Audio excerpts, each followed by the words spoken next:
DSP সাহেব যে ট্রেনে ছুটে চলছিলেন তার হারানো স্ত্রীর ছায়া সেই ট্রেনেই ছড়িয়ে পড়ল যেন চানা বিক্রির মধুর আওয়াজে। তারপর যা ঘটল তাতে মানুষের হৃদয় ছিন্ন ভিন্ন হয়ে গেল। ভালোবাসা আর বিশ্বাসের সীমা ছাড়িয়ে এক অন্ধকার রহস্য উন্মোচিত হল। প্রিয় বন্ধুরা, ডিএসপি অর্জুন সিংহ তার ঘড়ির দিকে চোখ ফেরালেন। রাত 10টা বাজে। ট্রেন মুম্বাইয়ের পথে ধেয়ে চলেছে। বাইরের গভীর অন্ধকারে মাঝে মধ্যে কোনো গ্রাম বা স্টেশন পিছনে সরে যাচ্ছে, কিন্তু তার দৃষ্টি তো অন্যদিকে নিবদ্ধ, সেই স্মৃতির প্রতি যা তিনি চাইলেও মুছে ফেলতে পারেন না। তার স্ত্রী সোনালি 1 বছর আগে এই পৃথিবী ছেড়ে চলে গিয়েছিলেন। একটি দুর্ঘটনায় তাকে চিরতরে হারিয়েছিলেন, কিন্তু তার স্মৃতি এখনও অর্জুনের সঙ্গে জড়িয়ে আছে। তার হাস্যমুখ, তার কথাবার্তা, তার অভিযোগ, সব কিছু। এই যাত্রায়ও তিনি তার একাকিত্বের সঙ্গে যুঝছিলেন। ট্রেনের অভ্যন্তরে হইচই চলছিল।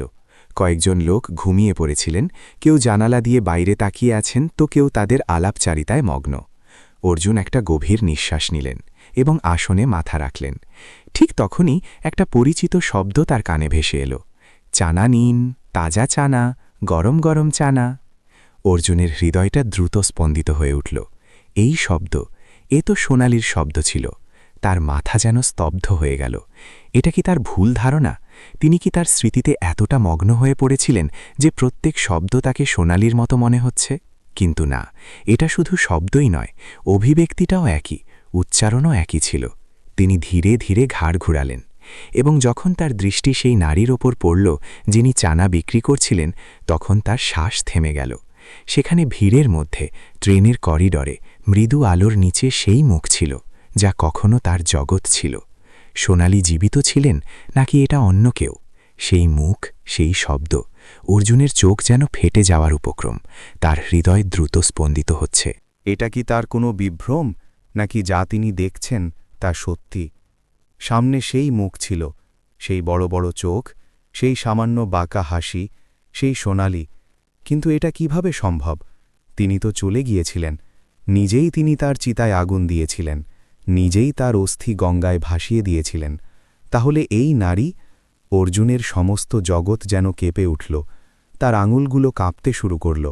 তিনি চাইলেও উঠে সেই নারীর কাছে যেতে পারছিলেন না। তার দেহ যেন শূন্য হয়ে গিয়েছিল। ঠিক তখনই কোনো যাত্রী সেই চানা বিক্রির নারীকে প্রশ্ন করল, বোন, এই চানা কত দামে দিচ্ছ? 20 টাকায়। নিন বাবু, খুব ভালো চানা। তারপর সেই শব্দ, সেই মৃদু উচ্চারণ। অর্জুনের ভিতরে কিছু ভেঙে পড়তে লাগল। এই শব্দ তিনি কখনো ভুলতে পারেননি। কতবার তিনি এই শব্দে ভালোবাসা শুনেছিলেন, অভিযোগ শুনেছিলেন। তার জীবনের সবচেয়ে সুন্দর ক্ষণগুলো এই শব্দের সঙ্গে কাটিয়েছিলেন। তার স্পন্দিত হৃদয় হঠাৎ জোরে লাফ দিল। তিনি আসন থেকে ঝটকায় উঠে দাঁড়ালেন এবং দ্রুত সেই নারীর দিকে এগোলেন। কিন্তু ঠিক তখনই ট্রেন হঠাৎ ঝাঁকুনি দিয়ে থেমে গেল। অর্জুন তার জায়গায় টলমল করে গেলেন, এবং যতক্ষণ তিনি সামলে উঠলেন, সেই নারী ভিড়ের মধ্যে কোথাও সামনে চলে গিয়েছিলেন। তিনি অবিলম্বে তাকে ডাক দিলেন, সোনালি। নারী থেমে গেলেন। তিনি ধীরে ধীরে ঘুরলেন এবং তার চোখ অর্জুনের সঙ্গে মিলিত হল। সেই চোখে বিস্ময় ছিল, কিন্তু পরিচয় ছিল না। অর্জুনের হৃদয় দ্রুত স্পন্দিত হল। তার চোখ সরাসরি সেই নারীর চোখের সঙ্গে মিলে গেল। কয়েক মুহূর্তের জন্য সমস্ত জগৎ যেন স্থির হয়ে গেল। ট্রেনের ভিতরে অন্যান্য লোকেরা তাদের জীবনে ব্যস্ত ছিলেন, কিন্তু অর্জুনের জগৎ শুধু সেই এক নারীর চারপাশে সংকুচিত হয়ে গিয়েছিল।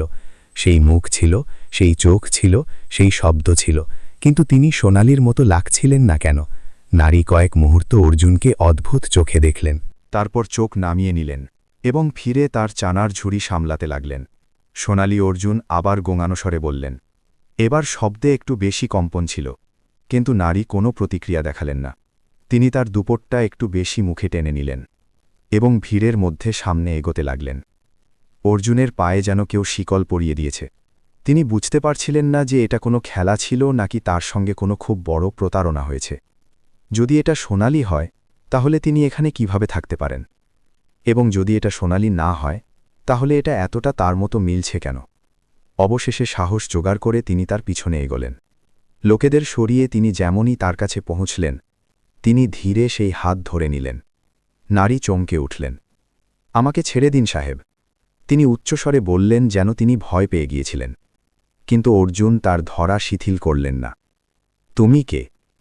সেই নারী প্রথমবার সরাসরি তার চোখে তাকালেন। এবার তাতে হালকা নরমতা ছিল। আমি কে? এতে আপনার কি প্রভাব পড়ে সাহেব? তার শব্দে একটা অদ্ভুত দুঃখ ছিল। অর্জুন অবাক হয়ে গেলেন। এই উত্তর তার ভিতরে কিছু ভেঙে দিল। প্রভাব পড়ে, খুব প্রভাব পড়ে। তার শব্দ কাঁপতে লাগল। কিছু যাত্রী এই দৃশ্য দেখতে লাগলেন। নারী অস্বস্তিতে পড়লেন। তিনি অর্জুনের হাত ঝটকায় ছাড়িয়ে নিলেন এবং ট্রেনের পরের কামরার দিকে ছুটলেন। অর্জুন বিনা চিন্তায় তার পিছনে ছুটলেন। কিন্তু যেমনই তিনি পরের কামরায় পৌঁছলেন, সেই নারী সেখানে ছিলেন না। তিনি অদৃশ্য হয়ে গিয়েছিলেন। অর্জুন হাঁপাতে হাঁপাতে দরজার কাছে পৌঁছলেন। তিনি চারপাশে দৃষ্টি ঘুরালেন, কিন্তু সেই নারী কোথাও ছিলেন না। এটা কিভাবে সম্ভব? ট্রেন দ্রুত চলছে। তিনি হঠাৎ কোথায় অদৃশ্য হতে পারেন? কামরায় উপস্থিত যাত্রীরা অদ্ভুত চোখে তাকে দেখছিলেন। কেউ বিস্ময়ে জিজ্ঞাসা করল, কি হলো সাহেব? কিন্তু অর্জুনের কাছে কোনো উত্তর ছিল না। তার মাথা দ্রুত চলছে। এটা কি সত্যিই তার সোনালি ছিলেন? যদি হ্যাঁ, তাহলে তিনি পালাচ্ছিলেন কেন? এবং যদি না, তাহলে কোনো একদম তার মতো দেখতে নারী সেই ট্রেনে সেই শব্দের সঙ্গে? এটা শুধু একটা সংযোগ ছিল না, এটা সংযোগ হতে পারে না, অর্জুন গোঙানো স্বরে বললেন। ঠিক তখনই একটা বয়স্ক যাত্রী কাছে এসে বলল, বাবা, যাকে খুঁজছ তিনি হয়তো সে স্টেশনে নেমে গিয়েছেন। সে স্টেশন? কিন্তু যদি তিনি সত্যিই সোনালি হন, তাহলে তিনি এতটা দরিদ্রের মতো চানা বিক্রি করছিলেন কেন? অর্জুনের চোখের সামনে 1 বছর আগের ঘটনাগুলো ঘুরতে লাগল। সোনালির দুর্ঘটনা, তার হাসপাতালে ভর্তি হওয়া, তারপর চিকিৎসকদের বলা যে তিনি বাঁচেননি, এবং তারপর তার অন্তিম সংস্কার। যদি তিনি মারা যাননি, তাহলে তার মাথা ব্যথায় ফেটে যেতে লাগল। কোনো গভীর ষড়যন্ত্র ছিল, নাকি কোনো এমন রহস্য যা এতদিন তার থেকে লুকানো ছিল? কিন্তু এখন এই বিষয় শুধু স্মৃতি এবং অনুভূতির নয়, এটা সত্য জানার প্রশ্ন ছিল। অর্জুন সিদ্ধান্ত নিলেন তিনি এই রহস্যের গভীরে যাবেন। তিনি অবিলম্বে তার পকেট থেকে মোবাইল বের করলেন এবং সে স্টেশনের অবস্থান পরীক্ষা করলেন। যদি তিনি সেখানে নেমে থাকেন, তাহলে আমি তাকে খুঁজে বের করব। অর্জুনের ধরা এখন সত্যে পৌঁছানোর জন্য আরও দৃঢ় হয়ে উঠল। তার মাথায় শুধু একটা প্রশ্ন ঘুরছে, যদি সোনালি মারা গিয়েছিলেন, তাহলে এই নারী কে? এবং যদি এটা সোনালি হয়, তাহলে তিনি এখানে পর্যন্ত কিভাবে পৌঁছলেন? তিনি অবিলম্বে ট্রেনের গার্ডের সঙ্গে যোগাযোগ করলেন এবং জিজ্ঞাসা করলেন সেই স্টেশন কোনটা ছিল। গার্ড বলল, শিবাজি জাংশন। অর্জুন অবিলম্বে তার মোবাইল বের করলেন এবং স্টেশন মাস্টারের নম্বর বের করে তাকে কল করলেন। নমস্তে, আমি ডিএসপি অর্জুন সিংহ বলছি। এখন শিবাজি জাংশনে একটা নারী নেমেছেন, যার পরিচয় আমাকে করতে হবে। আপনি সিসিটিভি ফুটেজ পরীক্ষা করতে পারেন। স্টেশন মাস্টার প্রথমে একটু ভয় পেয়ে গেল। তারপর বলল, সাহেব, আমি এখন কিছু দেখতে পারছি না, কিন্তু যদি আপনি এখানে আসতে পারেন তাহলে আমরা মিলে দেখতে পারি। ঠিক আছে, আমি পরের ট্রেনে সেখানে আসছি। অর্জুন অবিলম্বে সিদ্ধান্ত নিলেন। ট্রেন এখন একটা বড় স্টেশনে থামতে চলেছে। তিনি বিনা সময় নষ্ট করে ব্যাগ তুললেন এবং নামার জন্য প্রস্তুত হলেন। ট্রেন থামতেই তিনি প্ল্যাটফর্মে লাফিয়ে পড়লেন এবং স্টেশন মাস্টারের অফিসের দিকে ছুটলেন। শিবাজি জাংশনে পৌঁছতে তাকে বেশি সময় লাগল না। স্টেশন নির্জন মনে হচ্ছিল, শুধু ইতস্তত লোক এদিক ওদিক ঘুরছে। স্টেশন মাস্টার আগে থেকেই অপেক্ষা করছিল। সাহেব, আসুন, আমি আপনাকে দেখাই। অর্জুন দ্রুত অফিসের ভিতরে ঢুকলেন। স্ক্রিনে ভিডিও চলতে লাগল এবং সেখানে ক্যামেরায় সেই নারী দেখা গেল। তিনি দ্রুত দ্রুত প্ল্যাটফর্ম থেকে বাইরে যাচ্ছিলেন, কিন্তু যেমনই তিনি বাইরে পৌঁছলেন, একটা লোক আগে থেকে সেখানে দাঁড়িয়েছিল। সেই লোক চারপাশে দেখল, তারপর দ্রুত তাকে একটা গলির দিকে নিয়ে গেল। অর্জুনের চোখ সংকুচিত হয়ে গেল। এটা কে? স্টেশন মাস্টার মাথা নাড়ল। প্রথমবার দেখছি সাহেব, কিন্তু হয়তো এই গলি স্টেশনের পিছনের বস্তিতে যায়। অর্জুন অবিলম্বে সিদ্ধান্ত নিলেন তিনি সেই বস্তি পর্যন্ত যাবেন এবং জানবেন যে এই নারী কে ছিলেন এবং কার সঙ্গে গিয়েছিলেন। তিনি গভীর নিঃশ্বাস নিলেন এবং তার হোলস্টারে রাখা পিস্তলে হাত ফেরালেন। এখন এটা শুধু একটা আবেগপূর্ণ যাত্রা নয়, বরং একটা রহস্য উন্মোচনের যুদ্ধ ছিল। অর্জুন স্টেশন মাস্টারকে ধন্যবাদ দিলেন এবং দ্রুত বাইরে বেরোলেন। ক্যামেরায় দেখা গলি এখন তার সামনে ছিল, নির্জন অন্ধকারে ডুবে। তিনি পকেট থেকে মোবাইল বের করলেন এবং টর্চ চালু করলেন। গলি সরু ছিল, দুপাশে ভাঙা ভাঙা ঝুপড়ি এবং কাঁচা বাড়ি ছিল। কোথাও থেকে মৃদু আলো ঝাঁকিয়ে পড়ছে, কোথাও নীরবতা ছড়িয়েছিল। অর্জুন সামনে এগোচ্ছিলেন যে হঠাৎ কারো পায়ের শব্দ শোনা গেল। তিনি অবিলম্বে তার পিস্তল বের করলেন এবং শব্দের দিকে মনোযোগ দিলেন। কেউ ছিল, গলির শেষ প্রান্তে একটা ছায়া মৃদু আলোয় নড়াচড়া করতে দেখা যাচ্ছিল। অর্জুন দ্রুত সামনে এগোলেন। যেমনই তিনি মোড়ের কাছে পৌঁছলেন, একটা দরজা ধীরে বন্ধ হতে দেখা গেল। তিনি বিনা সময় নষ্ট করে দরজা পর্যন্ত পৌঁছে জোরে খটখটালেন। কে? ভিতর থেকে একটা নারীর শব্দ এলো। পুলিশ, দরজা খোলো। অর্জুনের শব্দ কঠিন ছিল। কয়েক মুহূর্ত পর্যন্ত নীরবতা ছিল। তারপর দরজা ধীরে ধীরে খুলল। ভিতরে যে নারী দাঁড়িয়েছিলেন তাকে দেখতেই অর্জুনের শ্বাস আটকে গেল। সেই মুখ, সেই চোখ, সেই সোনালি। কিন্তু এবার তার মুখে ভয় ছিল। অর্জুন দরজার সামনে দাঁড়িয়ে রইলেন। সামনে সেই মুখ ছিল যাকে তিনি 1 বছর আগে হারিয়েছিলেন। কিন্তু এবার সেই মুখে অচেনা ভাব ছিল, ভয় এবং ঘাবড়াহটে ভরা অচেনা ভাব। কয়েক মুহূর্ত পর্যন্ত দুজন একে অপরকে দেখতে রইলেন। তারপর অর্জুন কাঁপা শব্দে বললেন, সোনালি। নারীর চোখে হলচল হল, যেন তিনি এই নাম শুনে চমকে উঠেছেন। কিন্তু পরের মুহূর্তেই তিনি নিজেকে সামলে নিলেন। আপনি কে? তিনি শান্ত কিন্তু কাটা শব্দে জিজ্ঞাসা করলেন। অর্জুন মনে করলেন যেন কেউ তার বুকে ছুরি খুঁড়িয়ে দিয়েছে। এটা কি মজাক সোনালি? তুমি জীবিত? নারীর চোখে সন্দেহ ঝলকতে লাগল। আমি জানি না আপনি কার কথা বলছেন। আমার নাম সোনালি নয়। অর্জুন তার কানে বিশ্বাস করতে পারলেন না। তিনি 1 কদম সামনে বাড়ালেন। মিথ্যা বলো না, আমি তোমাকে চিনি। তোমার চেহারা, তোমার শব্দ, তোমার প্রত্যেক অভিব্যক্তি সবকিছু একই। নারী ঘাবড়ে দরজার পিছনে সরার চেষ্টা করলেন, কিন্তু তখনই ভিতর থেকে কোনো শিশুর কান্নার শব্দ এলো। অর্জুনের পা জমে গেল। শিশু নারী অবিলম্বে দরজা বন্ধ করার চেষ্টা করলেন, কিন্তু অর্জুন ঝটকায় ধাক্কা দিয়ে দরজা খুলে দিলেন। সামনে একটা ছোট শিশু দাঁড়িয়েছিল, মাত্র 3 বছরের। অর্জুনের চোখ চড়া হয়ে গেল। সেই শিশুর চেহারা তার সঙ্গে মিলছিল। তার মাথায় একটা বিস্ফোরণ হল। এই শিশু কে? এবং যদি এটা সোনালি হয়, তাহলে 1 বছর আগে যা ঘটেছিল সেটা মিথ্যা ছিল। অর্জুনের পা কাঁপতে লাগল। সামনে সেই নারী দাঁড়িয়েছিলেন যাকে তিনি তার স্ত্রী মানেন, যিনি 1 বছর আগে মারা গিয়েছিলেন, এবং তার পিছনে দাঁড়িয়েছিল একটা শিশু যার চেহারা তার সঙ্গে মিলছে। ঘরে গভীর নীরবতা ছড়িয়ে গেল। নারী অবিলম্বে শিশুকে তার কোলে তুলে নিলেন এবং পিছনে সরে গেলেন। তার চোখে ঘাবড়াহট ছিল, কিন্তু অর্জুনের চোখে প্রশ্নের ঝড় উঠছে। এই শিশু কে? তার শব্দ ভারী ছিল। নারী চুপ রইলেন। অর্জুন কদম সামনে বাড়ালেন। তুমি আমার স্ত্রী সোনালি, তাই না? নাকি আমাকে এত বছর ধরে প্রতারিত করা হয়েছে? নারীর চোখ ভরে এলো। তিনি কাঁপতে কাঁপতে বললেন, আমি আপনাকে জানি না, আপনি চলে যান। কিন্তু অর্জুন এখন পিছু হটার মতো নন। তিনি জোর করে ঘরের ভিতরে কদম রাখলেন এবং চারপাশে দৃষ্টি ঘোরালেন। ঘর ছোট ছিল, দেয়ালে জায়গায় জায়গায় স্যাঁতস্যাঁতে ছিল, কিন্তু কোণে একটা পুরানো ট্রাঙ্ক রাখা ছিল। ট্রাঙ্কে ঢাকনা অর্ধেক খোলা ছিল এবং তাতে কিছু এমন দেখা গেল যা অর্জুনের রোম খাড়া করে দিল। সেখানে তার এবং সোনালির বিবাহের ছবি পড়েছিল। অর্জুন কাঁপতে কাঁপতে ছবি তুললেন এবং সোনালির দিকে দেখলেন। এখনও বলবে যে তুমি আমাকে জানো না? সোনালির চোখ থেকে অশ্রু পড়তে লাগল। তিনি হেঁচকি তুলে দেয়ালের সাপোর্ট নিয়ে বসে পড়লেন এবং শিশু তার কোলে লুকিয়ে গেল। এখন সত্য লুকানো যাবে না, অর্জুন ধীরে বললেন। সোনালি, সত্য বলো, তুমি জীবিত কিভাবে, এবং এই 1 বছরে তুমি কোথায় ছিলে? সোনালির চোখে গভীর যন্ত্রণা ঝলকছে। তিনি ধীরে মাথা তুললেন এবং কাঁপা শব্দে বললেন, সত্য খুব দুঃখজনক অর্জুন, এবং হয়তো তুমি এটা জানার জন্য প্রস্তুত নও। সোনালির চোখ থেকে অশ্রু বইছে, কিন্তু অর্জুন এখন আর অপেক্ষা করতে পারেন না। তিনি ঠান্ডা শব্দে বললেন, এখন সত্য লুকানোর কোনো লাভ নেই, আমাকে সবকিছু জানতে হবে। সোনালি গভীর নিঃশ্বাস নিলেন। তিনি তার কোলে বসা শিশুকে বুকে লাগালেন। তারপর কাঁপতে থাকা শব্দে বললেন, যেদিন আমার দুর্ঘটনা হয়েছিল সেদিন আমি মারা যাইনি অর্জুন, আমাকে মারার চেষ্টা করা হয়েছিল। অর্জুনের পুরো শরীর অবশ হয়ে গেল। কি মারার চেষ্টা? সোনালি ধীরে মাথা নাড়লেন। তার চোখে ভয় নেমে এলো, যেন তিনি আবার সেই রাতটি জীবন করছেন।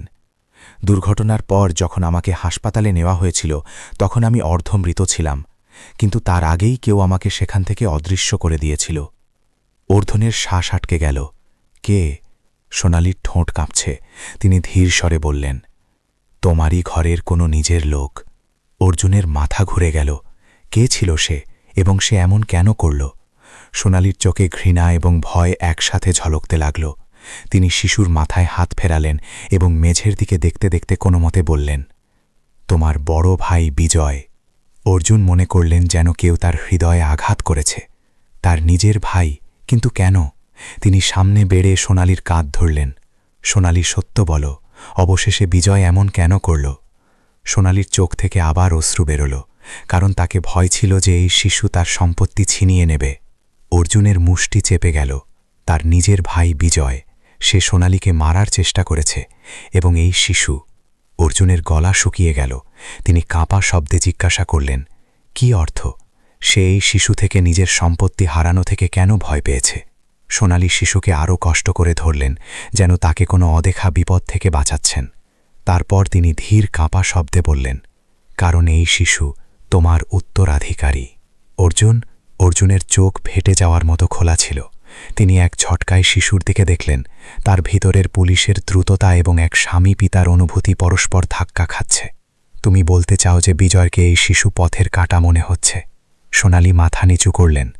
যখন আমি গর্ভবতী ছিলাম তখন বিজয় জেনে গিয়েছিল যে তোমার সব সম্পত্তি এবং বাবার সম্পত্তি তোমার ছেলের নামে হতে চলেছে। তাকে মনে হয়েছে যে যদি আমি এবং এই শিশু পথ থেকে সরে যাই তাহলে সবকিছু তারই হবে। অর্জুনের শ্বাস দ্রুত হয়ে গেল। তার হৃদয়ে রাগ এবং দুঃখের ঢেউ উঠল। তাই সে তোমাকে মারার চেষ্টা করেছে। সোনালির চোখ থেকে অশ্রু ছলকতে পড়ল। সে আমার গাড়ির ব্রেক ফেল করিয়ে দিয়েছিল। অর্জুন এখন সব সংযোগ যুক্ত হতে লাগল। কিন্তু তুমি বেঁচে গেলে? তারপর সোনালি মাথা নাড়লেন। হ্যাঁ, কিন্তু হাসপাতালে পৌঁছানোর আগেই বিজয়ের লোকেরা আমাকে সেখান থেকে তুলে নিয়েছিল। আমাকে মৃত দেখানোর জন্য তারা কোনো অন্যের পোড়া দেহ তোমাকে দিয়ে দিয়েছিল, এবং তুমি তাকেই আমার লাশ মনে করে অন্তিম সংসার করেছিলে। অর্জুনের পায়ের তলায় মাটি সরে গেল। তাহলে 1 বছর ধরে তুমি? সোনালি অশ্রু মুছে ফেললেন। আমি পালিয়ে বেড়াচ্ছিলাম। অর্জুন আমাকে মরা থেকে বাঁচানো একটা অচেনা লোক ছিল, যিনি আমাকে এই বস্তি পর্যন্ত পৌঁছে দিয়েছিলেন। আমি জীবিত ছিলাম, কিন্তু দুনিয়ার জন্য মৃত ছিলাম, এবং এই শিশুকে পালন করার জন্য আমাকে চানা বিক্রি করতে হয়েছে। অর্জুনের চোখে অশ্রু এলো। তিনি ধীরে শিশুর দিকে হাত বাড়ালেন, কিন্তু তখনই বাইরে কারো দ্রুত পায়ের শব্দ এলো। সোনালির মুখে ভয় ফিরে এলো। অর্জুন, তারা আমাদের খুঁজে পেয়েছে। অর্জুনের কান সতর্ক হয়ে উঠল। বাইরে পায়ের শব্দ বাড়তে থাকল। কেউ দ্রুত তাদের দিকে এগোচ্ছে। সোনালি ঘাবড়ে দেয়ালের সাথে সেটে গেলেন এবং শিশুকে তার কোলে লুকিয়ে নিলেন। তার শ্বাস দ্রুত চলছে। অর্জুন অবিলম্বে তার পিস্তল বের করলেন এবং দরজার দিকে ইশারা করলেন, শান্ত থাকো, যেই হোক, এখন আমি তোমাকে কিছু হতে দেব না। দরজার বাইরে হালকা সরসরাহট হল। তারপর কেউ জোরে দস্তক দিল। দরজা খোলো। শব্দ ভারী ছিল, ঠান্ডা এবং ধমকি ভরা। অর্জুনের মাথায় অ্যালার্ম বেজে উঠল। বিজয়ের লোক। তারা ইশারায় সোনালিকে পিছনে সরার জন্য বললেন এবং নিজে ধীরে দরজার কাছে গেলেন। কে? তিনি কঠিন শব্দে জিজ্ঞাসা করলেন। এখানে প্রশ্ন করার মতো তুমি নও, ডিএসপি সাহেব। আমরা জানি যে তুমি ভিতরে আছো, এবং তোমার সাথে সেই নারীও। দরজা খোলো, নইলে ভালো হবে না। অর্জুনের ভিতরে রাগের ঢেউ দৌড়ে গেল। যদি এতটা সাহস থাকে তাহলে নিজে খোলার চেষ্টা করো। বাইরে কয়েক মুহূর্ত নীরবতা ছিল। তারপর হঠাৎ জোরালো বিস্ফোরণ হল। কেউ দরজা ভাঙার চেষ্টা করেছিল। সোনালির হালকা চিৎকার বেরিয়ে গেল, কিন্তু অর্জুন তাকে চোখ দিয়ে শান্ত থাকার ইশারা করলেন। এখন লড়াই শুরু হয়ে গিয়েছে। অর্জুন পিস্তলকে কষ্ট করে ধরলেন এবং যেমনই দরজার দ্বিতীয়বার ঝাঁকুনি খেয়ে খুলতে লাগল, তিনি গুলি চালালেন। অর্জুনের গুলি চালাতেই বাইরে হট্টগোল লেগে গেল। কারো চিৎকারের শব্দ এলো এবং তারপর পুরো নীরবতা। সোনালি কাঁপতে কাঁপতে কোণে লুকিয়ে রইলেন। শিশু তার কোলে ভয় পেয়েছিল। অর্জুন শ্বাস আটকে দরজার দিকে দেখতে রইলেন। তার পিস্তল এখনও উঠানো ছিল। কেউ মারা গিয়েছে নাকি তারা শুধু ভয় পেয়েছে? তখনই বাইরে থেকে আরেকটা শব্দ এলো, পিছনে সরো, ডিএসপি একা, বেশি সময় টিকতে পারবে না। অর্জুনের নজর শুরু হয়ে গেল। তাহলে বিজয় তার গুন্ডাদের এখানে পর্যন্ত পাঠিয়ে দিয়েছে। তিনি অবিলম্বে দরজার কাছে রাখা একটা ভাঙা কাঠ টেনে নিলেন এবং দরজার হ্যান্ডেলে আটকে দিলেন, যাতে সেটা ভিতর থেকে লক হয়ে যায়। তারপর তিনি দ্রুত সোনালির কাছে পৌঁছলেন। সোনালি, আমাদের এখান থেকে বেরোতে হবে। সোনালির চোখে ভয় ছিল, কিন্তু কোথায় যাব? অর্জুন, এই লোকেরা আমাদের মেরে ফেলবে। অর্জুন তার কাঁপতে থাকা আঙুলগুলো কষ্ট করে ধরলেন। যতক্ষণ আমি জীবিত, কেউ তোমাকে ছোবেও না। তিনি চারদিকে দেখলেন।